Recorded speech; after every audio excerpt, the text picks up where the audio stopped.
Things are happening that are so big right now that I've been lately pointing out to listeners, I'm in above my head. The good news is I was in LAX, had police come over that were fans again yesterday, leaving Austin, TSA that were fans again, people on the streets of LA, fans everywhere. Listeners are saying they talk to their neighbors, they're already listening or have seen my films, and I'm just one little gauge, weather vane in all of this. And I'm getting so much coverage and so much attention that it's quite humbling, actually. I'm going to be honest. I don't like it.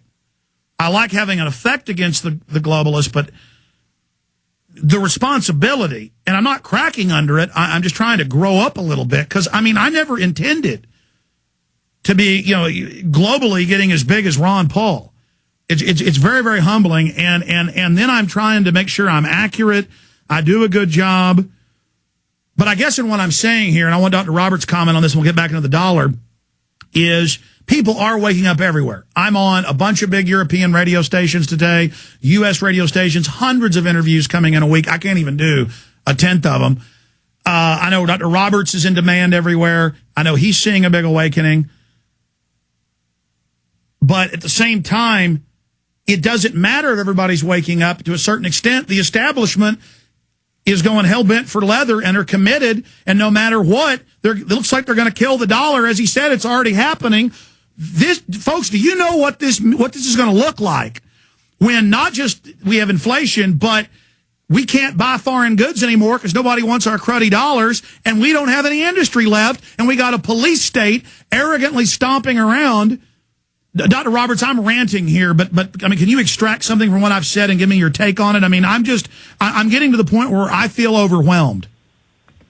Yeah, well, all those the things you mentioned are the paths we're going down. I think they're going to get in this next year, something is going to happen to push up interest rates. Either domestic inflation from money creation, or the inability of the Treasury to borrow at these extremely low interest rates. And when that happens, then the economy, which is already suffering despite practically zero interest rates, will suffer more. And the unemployment rate, measured the way it was measured when I was in the Treasury, is now 21%.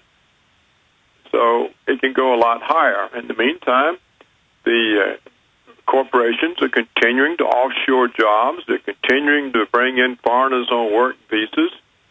And the high rates of legal immigration continue, so that there are more and more people competing for fewer jobs. So this has to bring even more pressure on the American people, and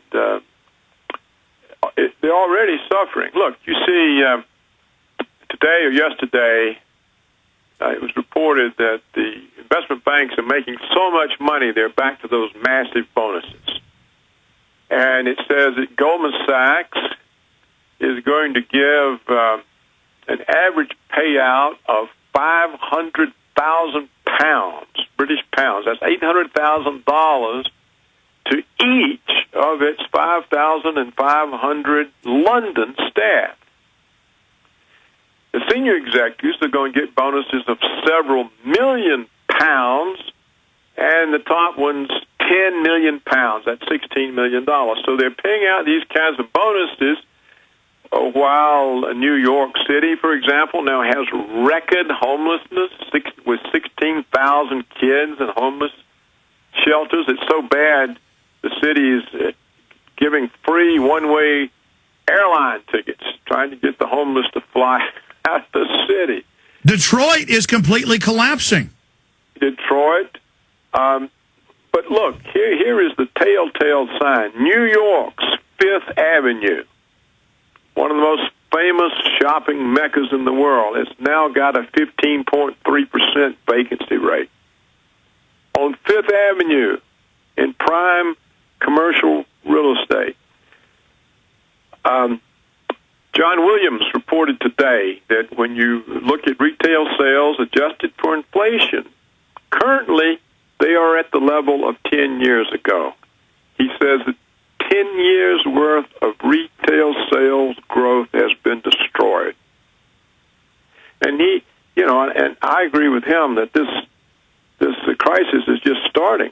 It's not really even well underway.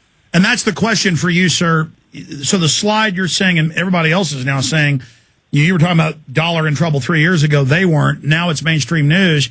Is it a slow slide into third world oblivion, or is it going to come quicker? And what are the people going to do as New York State has passed 84 new taxes, I was reading last week, in the last year? The government just keeps growing. The government keeps adding people. Everybody I know is having really, seeing cuts in pay or losing their jobs. And the media is saying the economy's recovered. I mean, where is this going?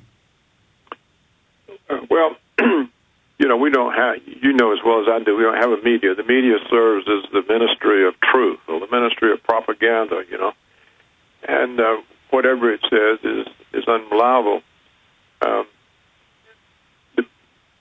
Other than the trouble of the dollar, which is in oversupply, we have another amazing fact, and that is for all of this decade, they kept the economy going by growing consumer debt.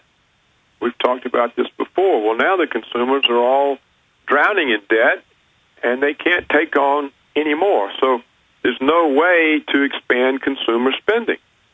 In the old days, consumer spending grew with the productivity of the workforce when we still had industry and jobs here. So people would be more productive, their real incomes would go up, they could spend more. That was the source of economic growth.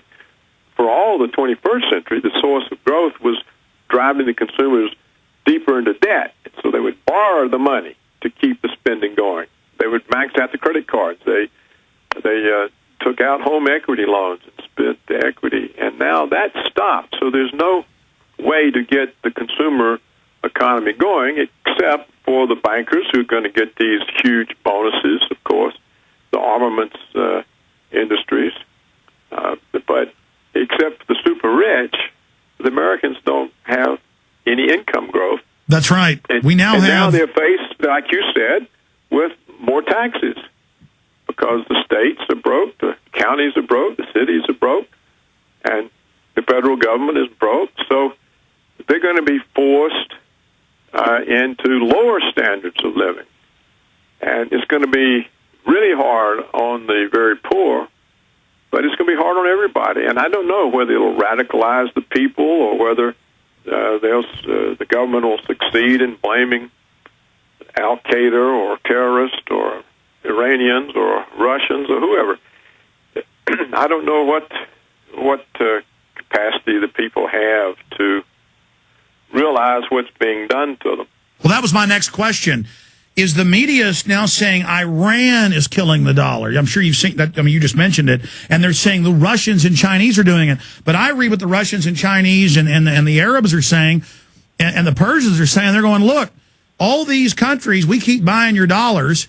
We're losing 10% on this in the last year. Your central banks have engaged in the policies that are doing this. Please stop. And then meanwhile, the Federal Reserve comes out and blames them when they're the very group doing it. Right. See, I don't think anybody's trying to kill the dollar on purpose. I think the dollar is being killed because of the hubris and stupidity of the American policymakers. And the rest of the world sits there and watches this and says, well, look, they're going to kill it. They won't listen. There's nothing we can do. So let's be prepared and have something to use when they succeed through hubris and stupidity in killing the currency. And so, exactly. That's what they're saying. They're saying when America goes down, it's going to be like a hydrogen bomb devastating all the other economies. It's just we're going to be in the middle of the smoldering crater in the worst position. Doctor, what will this look like being a top economist, one of the top economists out there in the world, recognized? I mean, we've seen this in other countries and other permutations. What's the best guess timeline on where this is going? Because, 2 years ago, you hoped they would pull out. They're clearly, it looks like you're saying, aren't going to. So what's the trajectory and what do you expect us to look like in 2 years? Well, I think it's going to be the hardest on the Americans because, as you said, we won't be able to pay for the imports, and we're very import dependent, not just on energy, but on manufactured goods and advanced technology products. And if you can't pay for your energy imports, then that disrupts food deliveries and people's ability to get to the jobs. You know, we have this sort of urban, suburban culture where people drive for an hour one way to jobs and back. And so it's all kinds of problems brewing there. I think it won't be all that terrible for other countries